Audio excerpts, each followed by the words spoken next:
Wow, guys, Trump's press secretary just destroyed Mitch McConnell after he was the one Republican that didn't want to vote in Tulsi Gabbard.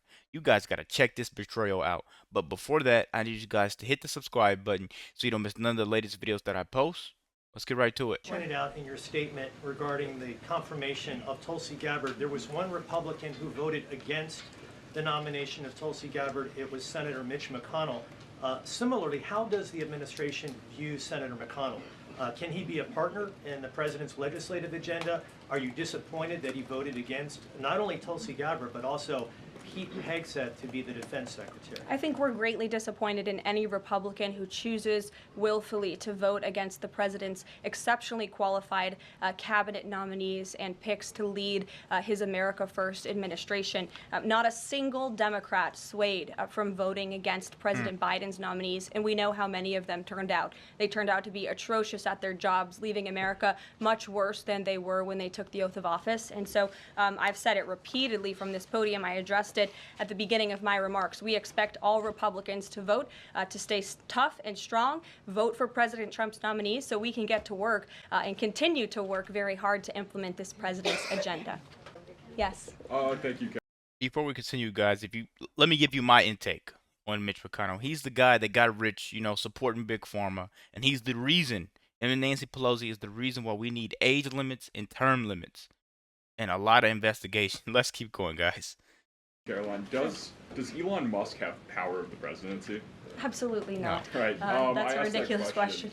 I asked that question because, the Democrats have been hurling insults at Elon Musk, hurling attacks, calling him President Musk. Most recently, Jamie Raskin, the congressman, took it a step further, calling for Musk's impeachment, saying that he somehow usurped the power of the presidency. What's your response? It's utterly ridiculous. Elon Musk addressed this in the Oval Office yesterday. The president addressed it as well. Elon Musk is serving at the pleasure of the president, just like everybody else on this team. He takes directives directly from the president of the United States. And I think some of the comments that you referred to are nothing more than a failed attempt from the media and from Democrats to try to sow division in this White House. We saw them do it in the first term. We're not going to let them do it in the second term. This is a unified team who is working at the pleasure of the president to do what's right for the American people. I have one more quick housekeeping note before I leave you all today. The president wanted me to share with all of you that he had a wonderful meeting with King Abdullah of Jordan yesterday. They discussed many things, including the Gaza Strip and its future at great length. The king would much prefer that the Palestinians stay in place, with the additional land to be used for new development, which would greatly create jobs at levels never seen before. But the president feels it would be much better and more majestic if these Palestinians could be moved to safer areas. I would just add to that the president remains wholeheartedly committed to seeing peace in the Middle East, and our Arab partners in the region have been tasked with coming up with a peace plan to present to the president. That is ongoing. King Abdullah mentioned that yesterday. He also committed to accepting 2,000 sick children from the Gaza Strip, which the president called a beautiful gesture. So the administration continues to work with our Arab partners in the region. We stand closely with our ally Israel, and the president has presented this big, new, bold idea. Guys, it's so refreshing to have a press secretary like Caroline Levitt that's going to come in there and tell you everything you need to know. And she's not fumbling. She's not trying to talk all slow.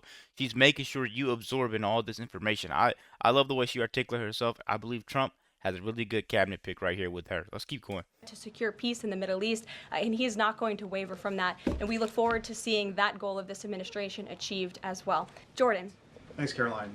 Data out this morning showed that consumer prices were up across a variety of goods. And just before that report, though, President Trump called for lower interest rates. The Fed said it's holding rates steady to try and tamp down further inflation. So how would lowering rates help keep inflation in check for the American people? Sure. Well, first of all, on the inflation point, we did receive those numbers, and they were worse than expected, which tells us that the Biden administration indeed left us with a mess to deal with.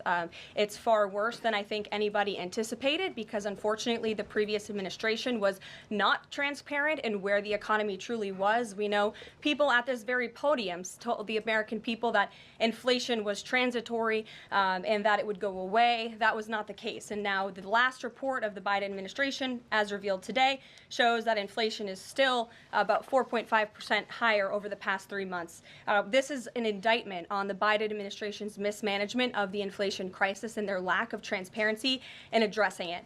As for tackling inflation and interest rates, the president has made his position on this very clear.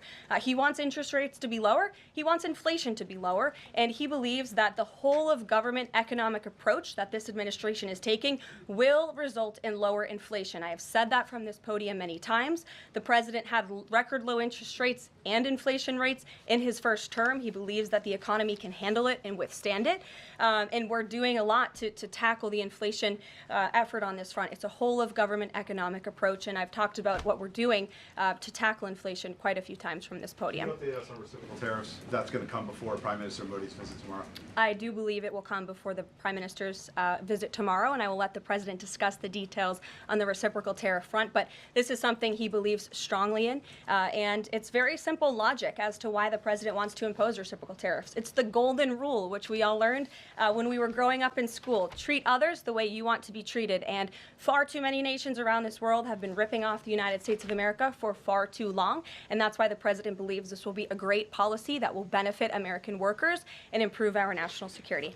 JJ. On DOGE and the fraud claims, Elon Musk in the Oval yesterday gave us some information on that. We're just wondering if there's some proof, evidence. Is the White House willing to share evidence of those fraud claims, or can Elon Musk come to the briefing room and share material evidence of what he's talking about? Sure, I would love for Elon Musk to come to the briefing room. That's why we had him go to the Oval Office yesterday, where I think he provided great answers. He was speaking in layman's terms, speaking common sense to all of you in the media, but also to Americans at home. But I would say especially to all of you in the media. And really quick, guys, I've been saying this for a really long time. I'm getting tired of the media, the negative media that's trying to still push Democrats, which I don't know why, that Elon Musk and Trump is doing a bad thing. They literally are knocking out the school bully, you know, but these guys are knocking out the school bully, and then you guys are coming back to fight them. You know, that doesn't make sense. Bullying is not right, and that's why they're standing up to the government, spending this money on God knows what, and filling their pockets, your money. But everybody want to call them out for this, that, and say they're doing something wrong. But they're calling people out and going after the money that you're losing and just wasting. That doesn't make sense, guys. I'm getting tired of hearing that. Let's keep going, man.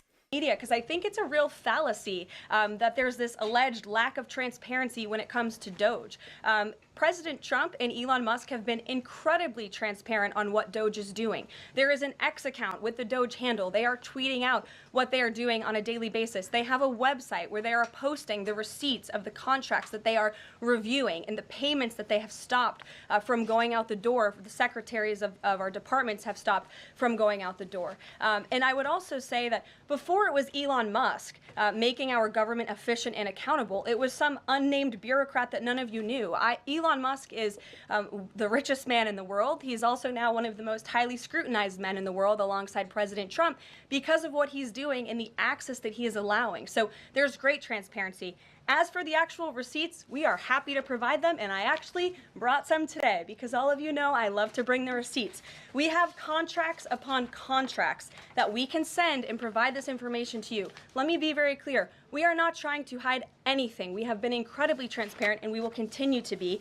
These are screenshots of contracts that DOGE found across our government. This is a DEI contract, $36,000 for U.S. citizenship and immigration services. That is against the president's policies and his America First agenda. This is a $3.4 million contract, a Council for Inclusive Innovation at the U.S. Patent and Trademark Office, Department of Commerce, another DEI contract that DOGE identified. I can continue to go through these. Oh, I love this one, $57,000 for climate change in Sri Lanka. What is this doing to continue the interests of the American people? Absolutely nothing. It seems like whenever they need some money, man, they just write up a contract and just make up a country, you know? We're sending $30 million to Mongolia so everybody can have a fur coat. You know? Man, we're about to build a boat for transgenders in Japan, so we're going to send $1 trillion gazillion to Taiwan. That doesn't even make sense. I thought it was for Japan, you know? I'm telling you, man, hey, they're uncovering the truth, and we're here to watch it. I'm so glad I'm a part of this because I get to witness history. You know, I'm gonna be able to tell my grandkids about this one day. You know, Trump and Elon Musk changed the world. Let's keep going, man. These are the line items across the federal government that DOGE is identifying daily. They're moving very fast. There's a lot of paper that we can show you, but we're happy to do it. This administration has been more than transparent about what DOGE is doing. And here's one of their tweets that they posted about the mine. I believe this is in Pennsylvania, where the federal employee retirement system is being processed. Did anybody know this was even happening in our country before Elon Musk talked about it in the Oval Office yesterday? A lot of Americans didn't. So we are providing transparency and accessibility on a daily basis when it comes to DOGE. And I also have a DOGE daily report, if anybody would like it, on all of the things that they are identifying and finding. We're happy to provide this information to you. We're talking about it every single day. Are all those things you just mentioned fraud, or are they waste, or are they just contrary to the president's policies? Caroline Levitt already said she doesn't want you guys in there asking BS. What do you think all those things are? Why are we sending $50,000 to Sri Lanka? Come on, man. That whoever did that exchange wanted to buy a new car. That's exactly where that money went. So you tell me if that was fraud or not. I would argue that all of these things are fraudulent, they are wasteful, and they are an abuse of the American taxpayer's dollar. This is not what the government should be spending money on. It's contrary to the president's priorities and agenda. And again, we can continue to provide you the receipts for all of the fraud, waste, and abuse. And if anybody in here wants to argue that the federal government is not fraudulent in some capacity, be my guest, because I think the American people watching at home would beg to differ. Caroline? Mary. Hey, more on the judges. Does the White House believe the courts have the authority to issue these nationwide injunctions? We believe that the injunctions that have been issued by these judges have no basis in the law and have no grounds, and we will, again, as the president said very clearly yesterday, comply with these orders, but it is the administration's position that we will also ultimately be vindicated, and the president's executive actions that he took were completely within the law, they were constitutional, and we look forward to the day where he can continue to implement his agenda. And I would just add, it's our view that this is the continuation of the weaponization of justice that we have seen against President Trump. He fought it for 2 years on the campaign trail. It won't stop him now. Brian. Yes. I want to go back to DOGE just for a second. Earlier, the subcommittee headed by Chairman Marjorie Taylor Greene, her and her staff discovered $2.7 trillion in improper payments to Medicare, Medicaid, overseas, to people who should not have gotten it. Some of this room might have missed that press conference. Can you elaborate on what the president is thinking at this point? Well, again, that's another example. There's a very long list of the fraud, waste, and abuse that DOGE is identifying on a daily basis. Elon Musk also talked about yesterday about Social Security payments that are going out the door for people who are no longer with us, unfortunately. I would say that is certainly fraud. There's also a lot of contracts they've identified that, just as a hypothetical example, are $1 million, but only 500,000 went out the door. So where's the rest of that cash? And so that's the thing. Those are the things that DOGE is working on every single day. And I would just remind everybody in this room, this is what President Trump campaigned on doing. He's delivering on a promise that 77 million people elected him to do.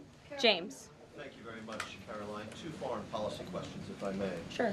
First, the statement that was released after this morning's phone calls identified Mr. Witkoff as the special envoy who will be part of the delegation that undertakes to resolve the Russia-Ukraine war. I had thought that that individual was General Kellogg, and so can you clear that up? Sure, I'd be happy to. As you mentioned, the president, in his truth, following the phone call with Vladimir Putin, said that he has asked Secretary of State Rubio, the director of the CIA, John Ratcliffe, our national security advisor here at the White House, Michael Watts, and Steve Witkoff to lead the negotiations. As for General Keith Kellogg, he remains a critical part of this team in this effort. He's played a tremendous role in getting the negotiations to this point, and he's very much still part of the Trump administration. The other subject is Iran. I took note of President Trump's comments in his Super Bowl interview with our colleague Brett Baer to the effect that he wants to do a deal with Iran. However, that interview appeared after the supreme leader of Iran, the Ayatollah Ali Khamenei, had already ruled out any additional negotiations with the United States. So kind of a two-part question. A, what gives the president any confidence that Iran will come to the table? And B, more fundamentally, why is the president interested in doing a deal with Iran instead of doing everything he can, perhaps short of U.S. military intervention, to try and hasten the end of what many of his own supporters regard as an evil regime? Well, the president has made it very clear that he will never allow Iran to have nuclear capabilities. That is a red line that he has drawn, and he will not allow that to happen. But you asked why President Trump wants to make a deal. I would remind you, he's the master of the art of the deal. He is America's deal maker in chief. He leads from a position of securing peace through strength.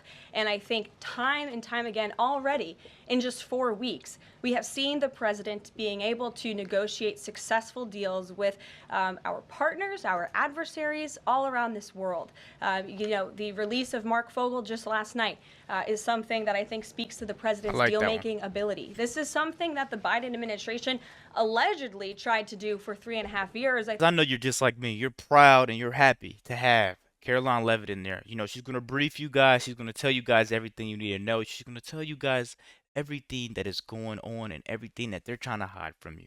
You know, there's a lot of stuff going on in the world. My only advice to you guys is tell the people close to you that you love them, and hopefully that they're not sending money overseas to Sri Lanka. You know, hopefully they're not getting caught doing nothing like that, because, man, Trump's coming after these people. Him and Elon Musk are investigating. They're not getting much sleep at night because they care about you, and they care about you spending your money and it going to a good cause. Let me know what you guys think about this video. Sorry I talked majority of it. Hit the subscribe button if you're new. We out.